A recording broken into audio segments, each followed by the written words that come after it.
સાચા આશીર્વાદ લેવા હોય તો કેશુબાપાના વિચારો પ્રમાણે કામ કરો ને તો કેશુબાપાનું એ બનાવી તમારે પ્રચાર કરવાની જરૂર જ નથી. આ વિસાવદર કેટલા વર્ષે યાદ આવ્યું? વિસરાઈ ગયું ને. કિશનભાઈ બીજો નંબર કે ત્રીજો નંબર? અચ્છા, એ ભૂપતભાઈ તો પાછા જે ગોપાલભાઈ ભાષણ આપે છે ગોપાલભાઈ જ મિત્ર હતા. આજ ભૂપતભાઈને જીતાડો ગોપાલભાઈ ફરતા હતા. હવે સામસામી આવી ગયા એટલે ગોપાલભાઈ ભૂપતભાઈ ચોર લાગશે. જો જવાહરભાઈ પડદા પાછળ કામ કરશે એવું તો કહેવું મુશ્કેલ છે, કારણ કે જવાહરભાઈ તો પડદા ઉપરથી પેલું બીજેપી ઉઠાઈ લીધેલું. સોશિયલ મીડિયા પર જોયું, પડદા ઉપર બીજેપી ઉઠાઈને પોતાનું હોય એટલે પડદાની સામે રહીને જ કામ કરશે. પણ સાહેબ, આ નેતાઓ પણ ભાષણમાં ક્યાં જનતાના મુદ્દા બતાવે છે? એ પણ જનતાને ક્યાંક સમાજવાદ બતાવે છે, એ પણ જનતાને ક્યાંક રાષ્ટ્રવાદ, હિન્દુવાદ, ગાય માતા, આ બધું તો નેતાઓ પણ બતાવે છે. સાચા લગ્નમાં ફારગાથી ફટાફટ થતી હોય તો આ તો બધા કજોડા પોલિટિકલ લગ્ન થયેલા હતા ને. આની અંદર તો અગ્નિની સાક્ષી ફેરા લીધેલા નથી. આપે કેમ કે પૂછ્યું કે રાબડિયા અને ભૂપતભાઈનું ભવિષ્ય કેવું છે, તો જો ભૂપતભાઈ વિશે હું જાજુ જાણતો નથી, એમની રાજકીય કારકિર્દી ટૂંકી રહી, પણ હર્ષદ રીબડિયાનું ચોક્કસથી જાણું છું. મેં અભ્યાસ પણ કર્યો છે એ વિસ્તારનો. એ જમીનનો માણસ છે. અત્યારે કેશુબાપાના એઆઈ બનાવીને ફેરવે છે કે ગોપાલ તું મારા નામનો ઉપયોગ ના કરતો. એટલે શિકારીઓ તો એ જ પ્રકારે જાળ બિછાવે ને કે શિકાર ફસાય. આપણે લોકો ફસાઈએ છીએ. જયેશ રાદડિયાને પ્રભારી તરીકે જવાબદારી ઘણા બધાને આપી, પણ મુખ્ય ભૂમિકા રાદડિયાને ગઈકાલે આપણે સીએમ નો રોડ શો જોયો હોય તો જયેશ રાદડિયા જીપમાં આગળ ગોઠવાયેલા હતા. તો રાદડિયાને પણ આ બતાવીને દેવાનું, જેમ અલ્પેશ ઠાકોરે વાવમાં કંઈક કરી દેવાનું હતું, પરિણામ આપવાનું હતું, એમ રાદડિયાએ પણ એ પરિણામ આપીને દેવાનું છે કે જોઈ લો, હજી લેઉવા પાટીદારનો હું મોટો નેતા છું, મારું વર્ચસ્વ છે, ફક્ત સ્ટેજ ઉપરથી નિવેદનો નહીં પરંતુ મારા નામ પર વોટ પણ મળે છે. આજ ઈસુદાન ગઢવીનાથ ગોપાલ ઇટાલિયા 24 ની મીટિંગ કરવા રાજીવ ગાંધી ભવન પહોંચ્યા હતા. હવે આજે તમારું સેટિંગ વિખાઈ ગયું એટલે તમે પાછા પ્રજાને એ મુદ્દે ભૂલી અને તમે આમ આદમી પાર્ટીને ગાળો કાઢવા માંડ્યા. રોનકભાઈ, સૌથી મોટી સમસ્યા અને આખો મુદ્દો એટલે કે વિપક્ષને એટલે કે કોંગ્રેસને આપને આખા ગુજરાતમાં સૌથી મોટી સમસ્યા વિસાવદરમાં કડીમાં જ દેખાય છે, અને ભાજપને બે જ જગ્યાએ વિકાસ કરવો છે, કડીમાં વિસાવદરમાં. કેમ ચૂંટણી ટાણે આવું થાય છે અને મેન મુદ્દાઓ ભૂલાઈ જાય છે? અમે એઆઈ ટેકનોલોજી લઈ આવીને કોંગ્રેસ કેશુબાપાને એની ભેગા હોય ને કેશુબાપાનો અવાજ આખું મેન્યુપ્લેટેડ કરે, આમ આદમી પાર્ટી એનો અવાજ મેન્યુપ્લેટેડ કરે, ભાજપ અને જ્યારે કેશુબાપા હતા ત્યારે એની કોણે કેટલી ગણના કરી આપણે બધાને ખબર છે સાહેબ. અને આમ આદમી પાર્ટીએ તો કેશુબાપાનું સ્ટેચ્યુ કાર્યાલયની બહાર જ ઊભું કરી દીધું રોનકભાઈ કે કેશુબાપા અમારા છે. નમસ્કાર, ગજનાથ સાથે આપનું સ્વાગત છે ને હું છું દીક્ષિત. વિસાવદર અને કડીમાં ચૂંટણીનો જંગ આવી ગયો છે, પરંતુ મહત્વની વાત એ છે કે શું આ ચૂંટણી આપણે મુદ્દાઓ આધારિત લડીએ છીએ? અનેક સમસ્યા છે વિસાવદરમાં. 2002-04માં જે ખેડૂતોને સમસ્યા હતી, આજે પણ એ જ સમસ્યા છે. આજે પણ તમે રસ્તા પર ત્યાં અનેક ચાપરડા ધામ આવેલું છે, સત્તાધાર ધામ આવેલું છે, તમે રસ્તા ઉપર જાઓ તો ત્યાં આજે પણ એ જ પ્રકારની સમસ્યા. આજે પણ ત્યાંના ખેડૂતો એ જ પ્રકારનું પરેશાન. આજે પણ માવઠાથી રહિત ખેડૂતોને એ જ પ્રકારની સ્થિતિ. કડીમાં પણ એ જ કે તમે હાઈવે પરથી નીકળો પરંતુ તમે અંદરના રસ્તે જાઓ તો રોડ રસ્તાની આજે જ સમસ્યા છે. એટલે દીક્ષિત, રોડ રસ્તા કરતા આપણે મુખ્ય સમસ્યાઓ પર આવીએ છીએ ખરા કે ભાઈ આપણું વિઝન શું છે? કોઈ માણસે વિઝન નથી બોલતું. કોઈ કહે છે ગોપાલ ઇટાલિયા આવો, કોઈ કહે છે કિરીટ પટેલ આવો, કોઈ એમ કહે છે કે નીતિન રણપરિયા આવી, કોંગ્રેસ આવી, ભાજપ આવી, આમ આદમી આવી. પણ શું આપણે ત્યાં પ્રાથમિક સુવિધાઓ છે ખરી? આપણે ત્યાં શું બધી સ્કૂલોને સારામાં સારી સ્કૂલ બનાવી શક્યા છીએ? પ્રશ્ન તો એ પૂછવો જોઈએ કે કડી અને વિસાવદરમાં કોઈ ઇંગ્લિશ મીડિયમ શાળા બનાવવા માંગે છે ખરું? કોઈ રોજગાર ઊભું કરવા માંગે છે ખરું? કોઈ ત્યાં ખેડૂતોને ડીએપી, યુરિયા જેવી વસ્તુઓ સમયસર મળી રહે એની બાહેધરી આપે છે ખરું? હોસ્પિટલો સારી મળી રહે એની કોઈ બાહેધરી આપે છે? ના. કેજરીવાલ આવાન, રાહુલ ગાંધી આવાન, નરેન્દ્ર મોદી આવાન. દીક્ષિત, આના સિવાયની કોઈ પણ ચર્ચા કડી કે વિસાવદરની અંદર નથી. અને એ જ મુદ્દા આજે આપણે વાત કરવી છે. આપણી સાથે એબીપી અસ્મિતાના એડિટર રોનક પટેલ આપણી સાથે જોડાઈ ગયા છે. રોનકભાઈ, સ્વાગત છે આપનું. જી દીક્ષિતભાઈ. રોનકભાઈ, સૌથી મોટી સમસ્યા અને આખો મુદ્દો એટલે કે વિપક્ષને એટલે કે કોંગ્રેસને આપને આખા ગુજરાતમાં સૌથી મોટી સમસ્યા વિસાવદરમાં કડીમાં જ દેખાય છે, અને ભાજપને બે જ જગ્યાએ વિકાસ કરવો છે, કડીમાં વિસાવદરમાં. કેમ ચૂંટણી ટાણે આવું થાય છે અને મેન મુદ્દાઓ ભૂલાઈ જાય છે? દીક્ષિતભાઈ, કિશનભાઈ, મને એટલું કહો, આપણે લોકો એટલે કે મતદાતાઓ, તમે જે બધું કહ્યું, કોઈએ સ્કૂલ ખોલવા માટે પ્રયાસ કર્યો હોય, કોઈએ ખેડૂતોને ન્યાય અપાવવા પ્રયાસ કર્યો હોય, કોઈએ ખાતર સારી રીતે સુચારુ રૂપે મળે એ માટે પ્રયાસ કર્યો હોય, એવા વ્યક્તિને મત આપીએ છીએ ખરા? નથી આપતા. નથી આપતા ને. આપણે પણ તો પ્રોપોગન્ડામાં આવીએ છીએ ને. બિલકુલ. જો મતદાતા એટલો જાગૃત નથી અથવા તો મતદાતાને એવા નશામાં રાખવામાં આવેલો છે કે મતદાતા પોતે સાચા મુદ્દા ભૂલી જ જાય. રાઈટ. અચ્છા, એ રીતે તમને નશામાં રાખવા વાળા બી તો આપણા નેતાઓ જ છે. નેતાઓ આકાશમાંથી તો આવ્યા નથી. રાજકીય પક્ષો આપણા ત્યાંથી જ ઉદ્ભવેલા છે. એટલે આ એક એવું વિષ ચક્ર છે જે વિષ આપણે નશાના રૂપમાં પીવડાવવામાં આવે છે ને આપણે જ ભૂલી જઈએ છીએ કે ખરેખર વોટ આપવા જઈએ ત્યારે આપણે ક્યારેય નથી વિચારતા. કડી કે વિસાવદર જ નહીં, કડી વિસાવદર ભૂલી જાઓ તો અનેક ઠેકાણે અનેક સારા લોકો હશે ને, સારા કામ કરવાવાળા લોકો હશે, નાગરિકો માટે લડવાવાળા લોકો હશે, સારી શાળાઓ ખોલવાવાળા લોકો હશે, પણ એમને આપણે મત નથી આપતા. આપણે મત નથી આપતા એટલે પોલિટિકલ પાર્ટીઓ માટે વિનિંગ પોસિબિલિટી લોકોની ઓછી હોય એવા લોકોને ઉમેદવાર નથી બનાવતા. એવા લોકોને ઉમેદવાર નથી બનાવતી પોલિટિકલ પાર્ટી એટલે એવા મુદ્દા નથી આવતા. એવા મુદ્દા નથી આવતા એટલે મુદ્દે વોટિંગ નથી થતું. એટલે આખું સાયકલ એવું થઈ ગયેલું છે લોકશાહીની અંદર કે જે ખરેખર મુદ્દાથી ભટકાવનારું છે. અને મોટી વાત એ છે કે લોકશાહી છે ચોક્કસ, પણ ટોળાશાહી વાળી લોકશાહી થઈ છે. ગાડરિયા પ્રવાહ વાળી લોકશાહી થઈ ગઈ છે. કયા સમાજના સૌથી વધુ મત એ સમાજના વ્યક્તિને વિસાવદરની અંદર કેમ માત્ર પાટીદારને છે? મને સમજાવો ને. એટલા માટે કે પાટીદારના વધુ મત છે. પાટીદાર નેતાઓ સારા નથી એવું નથી કહેતો, પણ જ્યાં પાટીદારના નેતા સારા છે, વધુ સારા હશે, પણ મત ઓછા છે પાટીદાર ઉમેદવાર નહીં, બીજી કોમ્યુનિટીનો ઉમેદવાર. કેમ લેવા પટેલ જ ઉમેદવાર? કારણ કે ત્યાં લેવા પટેલના મત વધુ છે. એ કોંગ્રેસ હોય, આપ હોય કે બીજેપી હોય, વસ્તુ અને મૂળ મુદ્દો જ ત્યાં છે કે માત્ર જીત એ જ, જો જીતા વહી સિકંદરની વાર્તા રાજનીતિમાં ગણાતી હોય અને સૌથી વધુ આગળ ઊંચી કરવાવાળા ક્યાંથી ભેગા થાય એ જ હોય તો પછી આ જ રહેવાનું દીક્ષિતભાઈ, આ જ રહેવાનું કિશનભાઈ. પણ સાહેબ, જનતા મુદ્દાઓને ભૂલી જાય છે. આપણે માનીએ કે ચલો એકવાર જનતા મુદ્દાને ભૂલી ગઈ, પણ સાહેબ આ નેતાઓ પણ ભાષણમાં ક્યાં જનતાના મુદ્દા બતાવે છે? એ પણ જનતાને ક્યાંક સમાજવાદ બતાવે છે, એ પણ જનતાને ક્યાંક રાષ્ટ્રવાદ, હિન્દુવાદ, ગાય માતા, આ બધું તો નેતાઓ પણ બતાવે છે. ક્યાંક તમે જો અત્યારે કેશુબાપાના એઆઈ બનાવીને ફેરવે છે કે ગોપાલ તું મારા નામનો ઉપયોગ ના કરતો. એટલે સાહેબ મુદ્દા તો નેતાઓએ પણ નથી રહેવા દીધા. જનતા તો ઠીક છે, પણ નેતાઓ જ એ માર્ગે દોરે. કડીની મેં સભા સાંભળી, આપણે સિંદૂર માટેનું એ સારી વાત છે, પણ તમે માત્ર સિંદૂર, કડીની સમસ્યા તો બતાવો ભાઈ, કડી માટે શું કરીશું? આપણે પણ નેતાઓ પણ જનતાને એ જ માર્ગે લઈ જાય છે જેમને એ માર્ગે લઈ જવા છે. કિશનભાઈ, દીક્ષિતભાઈ, સૌથી વધુ તાળી પડતી હોય એ જ ભાષણ થાય ને, એ જ થાય.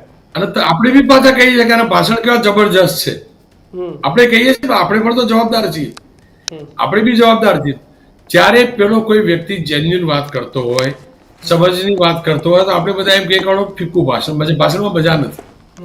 પણ જેની વધુ તાળી પડતી હોય, વધુ ભીડ એકઠી થતી હોય, એક નવો શબ્દ આવ્યો ક્રાઉડ પુલર, એટલે ક્રાઉડ પુલરોની જ્યારે જરૂરિયાત હોય તો પછી આ બધું ચાલતું જ રહેવાનું ભાઈ. એટલે નેતાઓ આપણને શેના માટે નેતા આપણને કોઈ રસ્તે લઈ જાય? આપણે રસ્તો ચિતરીએ, મતદાતા રસ્તો ચિત્ર ને, એ રસ્તે નેતા આવવું જોઈએ ને. પણ આપણને જો ઘેટા બકરાની જેમ ઊંધું ગાલીને જવામાં રસ હોય નીચે જોઈને તો પછી પડીએ. ખોદવાવાળાની કમી તો છે નહીં. આપણે જોવું જોઈએ કે સામે કૂવો છે, કેમ કે આપણે પડીએ છીએ, આપણે શિકાર થઈએ છીએ ત્યારે શિકારીઓનો મોકો મળે. એટલે શિકારીઓ તો એ જ પ્રકારે જાળ બિછાવે ને કે શિકાર ફસાય. આપણે લોકો ફસાઈએ છીએ. તકલીફ આપણાથી શરૂ. તમને કહું કે 3 મહિના પહેલા 4 મહિના પહેલા આપણે વાવની હાલત જોઈ. આખું વિપક્ષ તો કે વાવમાં, આખો સરકાર તો કે વાવમાં. એટલે આપણે એવું હતું કે વાવને જ સૌથી વધુ વિકસિત બનાવી દેશે, અને એવું હતું વાવમાં જ મોટી સમસ્યા છે. આજે સાહેબ આપણે વાવમાં જઈને પૂછીએ ને કોઈને રસ નથી. સ્વરૂપજી દેખાતો એ નથી દેખાતા. આજે વાવ જે હોય ને ભાઈ દીક્ષિતભાઈ, વાવ ચોમાસામાં જ ભરાય, પછી ખાલી થઈ જાય. એટલે મતદાનનું ચોમાસું આવેલું એટલે બધા નેતાઓથી ભરાય. આ વિસાવદર કેટલા વર્ષે યાદ આવ્યું? વિસરાઈ ગયું હતું ને એકદમ. વિસાવદર વિસરાઈ ગયું હતું. એ જ ભાઈ આ ભૂપતભાઈના પાપે વિસરાયું હતું. એ જ ભાઈ આપણા હર્ષદભાઈ રીબડિયાના પાપે વિસરાયું હતું ને. એ બંને એકબીજાને હરાવ્યા. ભૂપતભાઈ કિરીટ, માફ કરજો, હર્ષદભાઈ પેલા કિરીટભાઈને હરાવ્યા. હર્ષદભાઈ ધારાસભ્ય બન્યા, 17માં ધારાસભ્ય બન્યા. 17 પછી એમને ટર્મ પૂરી થાય રાહ ના જોઈ રાજીનામું આપી દીધું. 6 મહિના બાકી હતા, રાજીનામું આપ્યું. પછી રીટ પણ કરી, એટલે પેટા ચૂંટણી ના આવી. ભૂપતભાઈની જીતને એમને લલકારેલી. પછી પાછું સમાધાન થઈ ગયું એટલે રીટ પાછી ખેંચી. રીટ વિસાવદર માટે થોડી પાછી ખેંચી. નહીં આ હર્ષદભાઈ રીબડિયાએ એમની જે રીટ હતી, આ ભૂપતની જીત સાચી ખોટી એના માટે થોડી પાછી ખેંચી. વિસાવદરનો પ્રેમ થોડો હતો. અને એ જ હર્ષદભાઈ સ્ટેજ ઉપર ભાષણ આપશે, એ જ ભૂપતભાઈ સ્ટેજ ઉપર ભાષણ આપશે. અચ્છા, એ ભૂપતભાઈ તો પાછા જે ગોપાલભાઈ ભાષણ આપે છે, ગોપાલભાઈના જ મિત્ર હતા. યસ આજ ભૂપતભાઈને જીતાડવા ગોપાલભાઈ ફરતા હતા. હવે સામસામે આવી ગયા એટલે ગોપાલભાઈ ભૂપતભાઈ ચોર લાગશે, અને આ ભૂપતભાઈને ગોપાલભાઈ ચોર લાગશે, આ હર્ષદભાઈને ગોપાલભાઈ ચોર લાગશે, અને આ બધા આંદોલન વખત જોડે સ્ટેજ શેર કરતા હશે. ટૂંકમાં આખી વાર્તા એ છે, બધા એક જેવા છે ભાઈ. વસ્તુ દીક્ષિતભાઈ એટલી જ છે કે એક કરંડીઓ હોય તો આપણે શું કરીએ? સારી સારી કેરી શોધીએ, હા, ઓછી ખરાબ હોય એ શોધવાની. હા. ઓછો ખરાબ નેતા શોધો અને બગાડવાથી બચો. આ સાહેબ, રિયાલિટી છે. આ રવિવારે કોંગ્રેસના પ્રતાપ દુધાત, લલિત કગથરા, લલિત વસોયા, શક્તિસિંહ, જેને 2024માં આમ આદમી પાર્ટી બહુ સારી લાગતી હતી, ગઠબંધન કરીને લડતા હતા, હવે આમ આદમી પાર્ટીમાંથી જ આખી રવિવારે સભા કરી ને એવા દ્રશ્યો. લલિત કગથરા ત્યાં સુધી બોલી કે ભાઈ અમે હાર્યા છે ને એનું પાપ આમ આદમી પાર્ટી છે, ગઠબંધન 24માં કરવાનું આપણે કીધું તો આજે પાછું આડું પડ્યું. એટલે આજે બધા જે બે સ્ટેજ ઉપર ભેગા બેહતા હતા એ આજે હવે હામા થઈ ગયા. આજ ઈસુદાન ગઢવીનાથ ગોપાલ ઇટાલિયા 24ની મીટિંગ કરવાનું રાજીવ ગાંધી ભવન પહોંચ્યા હતા. હવે આજે તમારું સેટિંગ વિખાઈ ગયું એટલે તમે પાછા પ્રજાને એ મુદ્દે ભૂલી અને તમે આમ આદમી પાર્ટીને ગાળો કાઢવા માંડ્યા. પણ દીક્ષિતભાઈ, સાચા લગ્નમાં ફારગતી ફટાફટ થતી હોય તો આ તો બધા કજોડા પોલિટિકલ લગ્ન થયેલા હતા ને. આની અંદર તો અગ્નિની સાક્ષી ફેરા લીધેલા નથી, ના, આમાં તો કોર્ટમાં જવાનું નથી. એટલે એ મને તો નવું નહીં લાગતું, મને જરાય નથી નવું લાગતું. ગઠબંધન સમય સંજોગોના આધારે ભાજપ પણ કરતું હોય. આ બધાને શું કરવા, અમને એકલા શું કરવા કહીએ? બીજેપીએ પણ ભૂતકાળમાં કાશ્મીરમાં કોની પાર્ટી સાથે ગઠબંધન કર્યું આપણે જાણીએ છીએ. કઈ રાત છે? એટલે ગઠબંધનનું ધર્મ વર્મ બધી વાર્તાઓ હોય. કોઈ ગઠબંધનનો કોઈ ધર્મ નથી હોતો. મૂરખ બનાવવાના ધંધા છે. સમય સંજોગે જીતવા માટેના ઇક્વેશનો હોય. ગઠબંધન એ રીતે થતા હોય, એ રીતે તૂટતા હોય, અને આ એ રીતે થયેલું હતું ને એ રીતે તૂટ્યું પાછું, અને ભવિષ્ય પાછું થઈ પણ જાય. પણ સાહેબ, કેશુ બાપાના નામનો ઉપયોગ કેટલો યોગ્ય? તમે એઆઈ ટેકનોલોજી લઈ આવીને કોંગ્રેસ કેશુ બાપાને એની ભેગા હોય ને કેશુ બાપાનો અવાજ આખું મેન્યુપ્લેટેડ કરે. આમ આદમી પાર્ટી એનો અવાજ મેન્યુપ્લેટેડ કરે. ભાજપ અને જ્યારે કેશુ બાપા હતા ત્યારે એની કોણે કેટલી ગણના કરી આપણે બધાને ખબર છે સાહેબ. અને આમ આદમી પાર્ટીએ તો કેશુબાપાનું સ્ટેચ્યુ કાર્યાલયની બહાર જ ઊભું કરી દીધું રોનકભાઈ કે કેશુબાપા અમારા છે. મુદ્દાઓ કરતા કેશુબાપાને વધારે આગળ કરવા. કેશુબાપા જેવું કામ તો કરી બતાવો, કેશુબાપા જેવા રાજનેતા તો થઈ બતાવો, પછી તમે કેશુબાપા કરજો. કેશુબાપા એ આખા ગુજરાતની રાજનીતિના બાપા હતા. હા, એટલે કેશુબાપા ઉપર અધિકાર બધાનો હોય. યસ, એટલે આ ગોપાલભાઈને પણ ફૂલહાર ચડાવવાની ઈચ્છા થાય ચડાવે. આ હર્ષદભાઈ, ભૂપતભાઈ, કિરીટભાઈને પણ ચડાવવાની ઈચ્છા થાય ચડાવે. કોંગ્રેસ વાળા કદાચ નહીં ચડાવતા હોય, પણ એ કિરીટભાઈને પૂછવું તો જોઈએ જ કે વિસાવદરની અંદર કેશુબાપા મુખ્યમંત્રી હતા, આટલા હતા, તો કેશુબાપા અલગ પાર્ટી શું કરવા બનાવવી પડી હતી? બધા કેશુબાપાના યાદ કરતા હોય, એ બી કિરીટભાઈ કહેતા હોય કે અમારા નેતા હતા, અમારા નેતા હતા, બરાબર? તો એ કહેવું જોઈએ એમને પણ. ગોપાલભાઈ બી કહેવું જોઈએ કે ભાઈ ગોપાલભાઈ, કેશુબાપા કોઈ એ વ્યક્તિત્વ છે, એ વ્યક્તિત્વ એટલું વિશાળ અને એટલું મોટું વ્યક્તિત્વ હતું, એટલા મોટા દિલનું વ્યક્તિત્વ હતું, એમનો વિચાર જીવતો છે. યસ, એઆઈ થી તમે એમનો ખાલી ચહેરો કે એ પ્રકારનું ઉલિયું બનાવીને એક કોઈ પાત્ર જીવતું કરી શકો અને એમના આશીર્વાદ લઈ શકો. સાચા આશીર્વાદ લેવા હોય તો કેશુબાપાના વિચારો પ્રમાણે કામ કરો ને, તો કેશુબાપાનું એઆઈ બનાવી તમારે પ્રચાર કરવાની જરૂર જ નથી. અને આ બીજેપીના નેતાઓ જે ખુલાસો કરે, જો બીજેપી વાળા એઆઈ બનાવ્યું હોય તો ગોપાલ આવું ના કરી જામ તેમ, તો બીજેપીના નેતાઓએ પણ જો હજુ પણ દૂર નથી, સૌરાષ્ટ્રના બીજેપીના નેતાઓ કેશુબાપાને ગળથૂથીમાં ઉતારી લે, જે ભાજપની ગળથૂથી હતી, તો એમને કેશુબાપાનો ઉલ્લેખ એટલે ખુલાસો કરવાની જરૂર નથી. ગોપાલ આવું ના કરીશ. તમે કેશુબાપાને સમજો, કેશુબાપાના રસ્તે ચાલો, કેશુબાપાના સંસ્કાર પ્રમાણે ચાલો, તો તમારે એઆઈ છે શું? એઆઈ ભ્રામક છે. યસ. તમારે ભ્રામક ઉપયોગ કેમ કરવો પડે? કારણ કે તમે દુનિયાને બ્રહ્મા રાખવા માંગો છો, અને એ જ બતાવે છે કે તમે બ્રહ્મા રાખી જીતવા માંગો છો. ગોપાલભાઈ હોય, કિરીટભાઈ હોય કે રાણપડિયા સાહેબ હોય, આ બધા આવી ગયા હતા. સાહેબ, કોંગ્રેસની મહેનત એ ભાજપ કરતા આમ આદમી પાર્ટીને વધારે હરાવવા માટેની તમને અત્યારના ભાષણોમાં દેખાશે. હમણાં થોડા 2 દિવસ પહેલા એક સભામાં બધા પાટીદાર આગેવાનો ભરપૂર અરવિંદ કેજરીવાલ ઉપર એમ કહેવાય કે મિસાઇલ એટેક ધબાધબ કર્યા કે આમ છે ને તેમ છે. એટલે કોંગ્રેસને બીજા નંબર ઉપર રહેવાની વધારે તૈયારી છે કે ભાઈ ગમે એમ થાય આપણે બીજો નંબર તો આપણો જળવાયેલો રહેવો જો, નહીતર પછી 27ના ગઠબંધનમાં આમ આદમી પાર્ટી કોંગ્રેસને હાથ નહીં મૂકવા દે. કિશનભાઈ, બીજો નંબર કે ત્રીજો નંબર? એટલે મહેનત બીજા નંબર માટેની છે. કયો આપશે તો પ્રજા નંબર તો 1, 2, 3 ની છે ને. ગેમ તો 1, 2, 3 ની.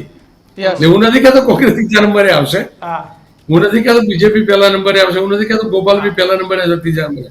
વાત નંબર 1, નંબર 2, નંબર 3 ની જો એકદમ ક્લિયર છે. જેટલા કોંગ્રેસને વધુ મત મળશે એટલી ગોપાલ ઇટાલિયાની હારવાની શક્યતા વધુ. જેટલા ગોપાલ ઇટાલિયાને વધુ મત મળશે એટલી કોંગ્રેસના ઉમેદવારની હારવાની શક્યતા વધુ. જેટલા વોટ ડિવાઈડ થશે આમ આદમી પાર્ટીના કોંગ્રેસમાં એટલી બીજેપીની શક્યતા જીતવાની વધુ. જો વોટ ડિવાઈડ ના થયા, એકલા કોંગ્રેસને જ મળ્યા તો બીજેપીની હારવાની શક્યતા વધુ. એકલા ગોપાલ ઇટાલિયન જ મળ્યા અને વોટ ડિવાઈડ ના થયા તો બીજેપીની હારવાની શક્યતા વધુ. કુલ મળીને 3 ભાગ પડવાના ભાઈ. એમાંથી એક ભાગ આખો રહેવાનો અને 2 ભાગ ડિવાઈડ થવાના. 2 ભાગ કેટલા ટકાથી ડિવાઈડ થાય એના ઉપર સવાલ છે.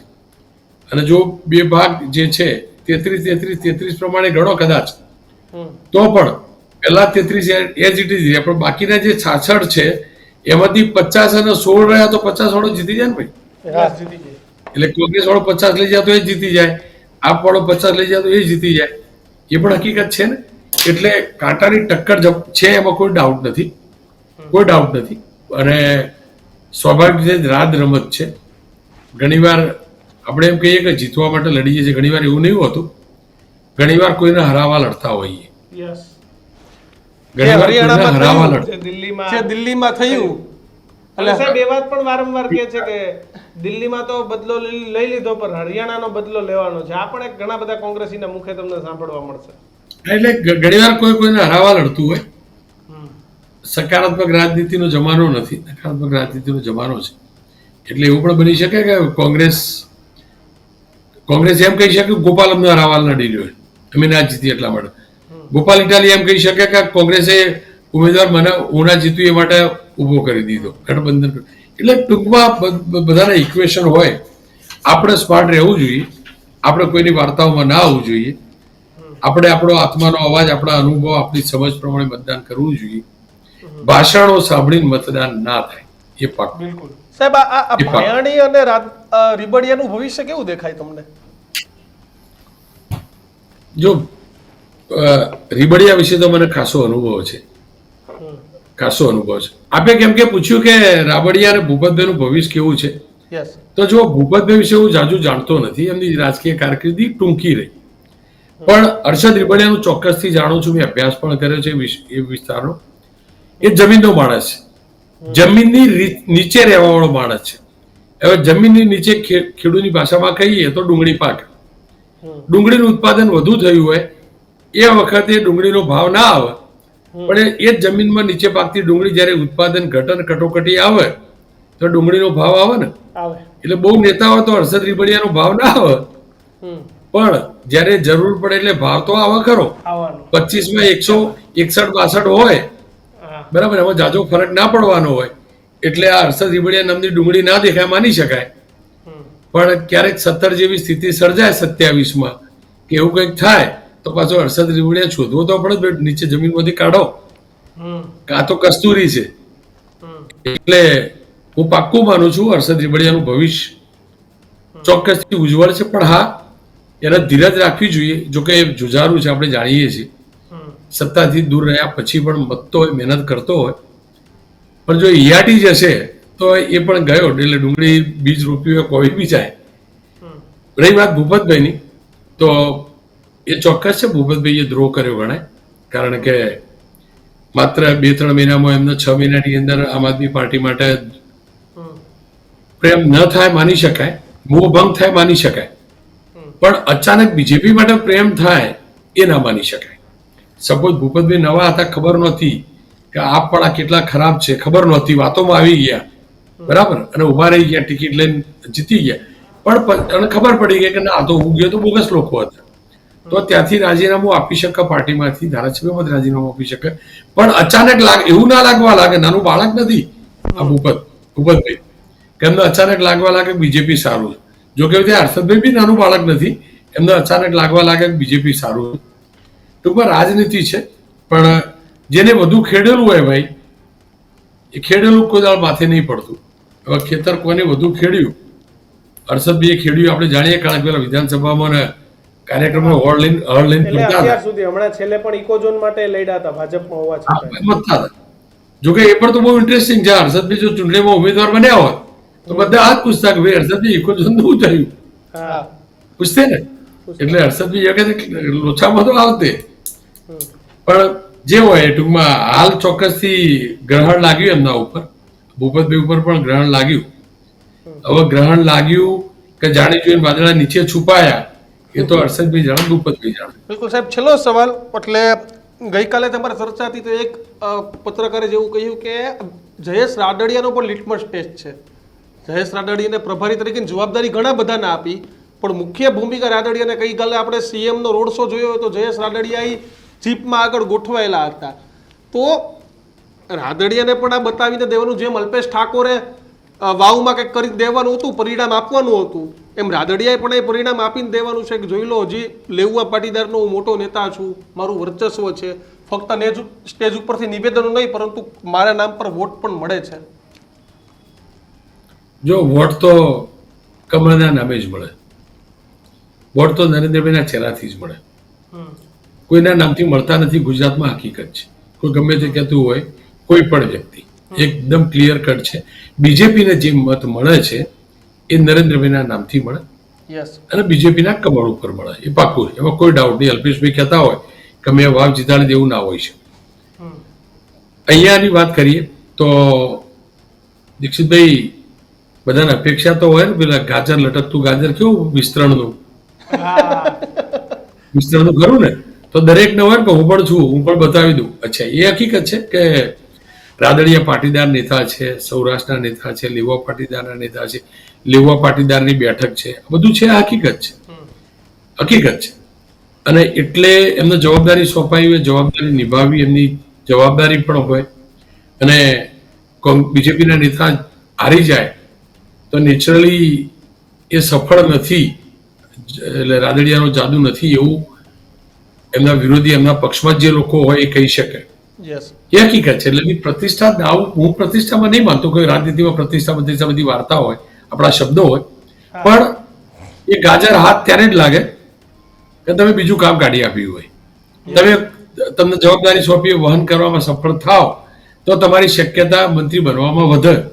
અને મંત્રી બનવું કોઈને પણ વાલું હોય, જયેશભાઈ હોય કે કોઈ પણ ધારાસભ્ય, કોઈ ગમે તે કહેતું હોય, પણ મંત્રી બનવામાં રસ્તો હોય છે. અને તો ભાઈ દરેકની હરીફાઈમાં એવું છે ને દીક્ષિતભાઈ, કોઈ પણ હોય, આપણી દોડ હોય તો બાઉન્ડ્રી બનાવી લઈએ તો આપણે ભાગીએ ને. આ બાઉન્ડ્રી બનાવેલી મંત્રીમંડળ વાળી તો જ આ રનર દોડા જયેશભાઈના રૂપી. એટલે વસ્તુ આ જ છે કે જયેશભાઈની પ્રતિષ્ઠા દાવ પર જરાય નથી. એ પ્રતિષ્ઠિત પરિવારમાંથી આવે છે, પિતાશ્રીનું જબરજસ્ત મોટું નામ હતું, પણ મંત્રીમંડળનો દાવો જે છે એ મજબૂત કરવો હોય તો બેઠક લઈ આપી તો પડે. સાહેબ, મંત્રીમંડળ ઉપરથી મને એક સવાલ યાદ આવ્યો. જવાહર ચાવડાએ પત્રો લખ્યા હતા, એમાં એને એવું કીધું હતું કે મારી ચૂંટણીની હારની પાછળનું કારણ આટલા લોકો છે અને આ તમામ લોકોને છાવરનાર ભાજપના જુનાગઢ જિલ્લા પ્રમુખ કિરીટ પટેલ છે. પછી એક બીજો પણ પત્ર લખ્યો હતો કે એક વ્યક્તિ એક હોદ્દો, આ વ્યક્તિએ 3 હોદ્દા ભોગવે છે અને કરોડો રૂપિયાનું ભ્રષ્ટાચાર કર્યું છે. એમાં કમલમની પણ વાત હતી. પછી જુનાગઢમાં જે કાળવો, જેને કાળવો કહેવાય, જે કાળવો જુનાગઢ શહેરની વચ્ચેથી નીકળે છે, એના ઉપર ગેરકાયદેસર જે બાંધકામ થયા, એમાં પણ કિરીટભાઈનો હાથ છે. તો જવાહરભાઈની ચૂંટણી બગડી હતી તો કિરીટભાઈની ચૂંટણીનું શું થશે? કારણ કે જવાહરભાઈ ખૂબ સાયલન્ટ છે, પટેલો બાદ આયરો પણ ત્યાં કદાચ દીક્ષિત નિર્ણાયક મતો છે. નિર્ણાયક મતો છે, જીતાડે પણ નિર્ણાયક છે, 10-12 હજાર જેટલા વોટ ત્યાં આ હીરોના પણ છે. જો જવાહરભાઈ પડદા પાછળ કામ કરશે એવું તો કહેવું મુશ્કેલ છે, કારણ કે જવાહરભાઈ તો પડદા ઉપરથી પેલું બીજેપી ઉઠાઈ લીધેલું, સોશિયલ મીડિયા પર જોયું પડદા ઉપર બીજેપી હતું ઉઠાઈને પોતાનું હોય એટલે પડદાની સામે રહીને જ કામ કરશે. અને સ્વાભાવિક રીતે જ જવાહરભાઈ એમના ફાધર એમની પ્રતિષ્ઠા જબરજસ્ત હતી. જેવી રીતે આપણે રાદડિયા પરિવારની વાત કરી એવી રીતે વિસ્તારમાં ચોક્કસથી એમના પરિવારની લોકપ્રિયતા છે અને સમાજ પણ મોટો છે, મતદાતા પણ હશે, અસર ચોક્કસથી પડશે. અને હું નથી માનતો કે જવાહરભાઈ પડદાની પાછળ કામ કરે, એ હવે તો પડદા ઉપર જ કામ કરવા લાગે ને, સોશિયલ મીડિયા ઉપર યસ ખુલ્લું કરવા લાગે ને, એટલે હવે એ પાક્કું હવે આપણે દરરોજ એમનું સોશિયલ મીડિયા જોવું પડશે.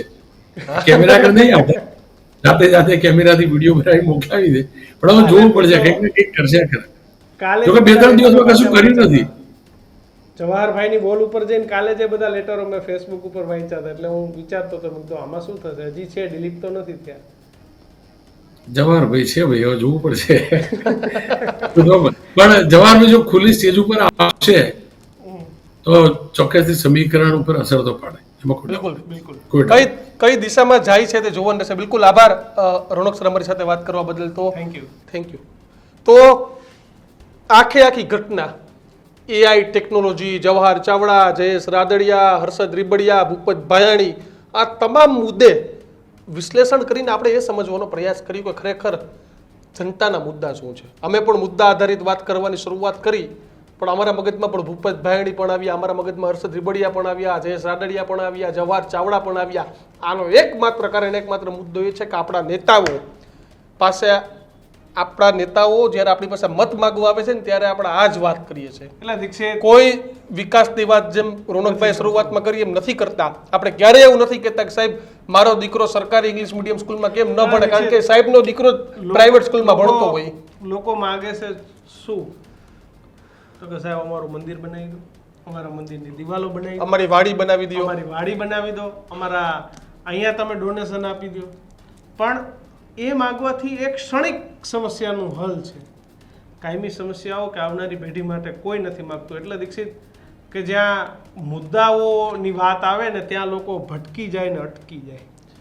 બસ આ જ મુદ્દો છે. પણ તમે ભટકતાય નહીં અને અટકતા પણ નહીં, સચોટ અને સટીક તમને ગમતું મતદાન કરજો. બસ વાવની જનતા ભલે ગુલાબસિંહ હારી ગયા, ભલે સ્વરૂપજી જીતી ગયા, ભલે માવજીભાઈ ને જે મત મળ્યા, તો જનતા ત્યાંની ન્યા છે. એટલે વાવની જનતા પરથી, ગુજરાતની જનતા પરથી તમે વિપક્ષને ત્યાં વાંધો એટલે એવું કઈ નક્કી નથી કે વિસાવદરમાં ભાજપ જીતીને મોટો જાદુ કરી દેશે, કારણ કે તેના પાડોશમાં જુનાગઢની રોડ રસ્તાની કેવી હાલત છે અમે જોઈ છે.